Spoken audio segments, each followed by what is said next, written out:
Imbo intese kate isuma siflate tu ol fudhachuus filate biyya lafaa kanarraa kan gatiin isaa ulfaata ani yoon taa'ee yaadu haadha natti fakkaata maarree obboleessa yoo jenne haalaan nama jijjiira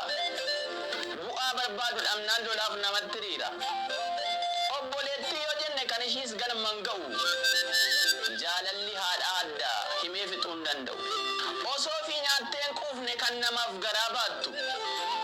garraame afaanii fuutee sabeela eeflaattu haadha jechuun warqeedha kennaa badhaasa waaqaa goota garaa qulqulluu kan onneen ishii haqaa biyya lafaa kanarraa kan amalli ishii takka itti dabalan qabu haadhuma qofa bakka garuu maal goona jettaniitu isa kenne fudhata eenyutu rabbii wajjin taa'ee morkii dubbata erga nama taaneeti du'aaf dhalanne silaa haa ta'u jenna malee maal goona ree waan biraa osoo danda'amellee du'a haadha hambisu obsaa warraa dhan qabne garaas na bal'isu osoo danda'amellee du'a haadha hambisu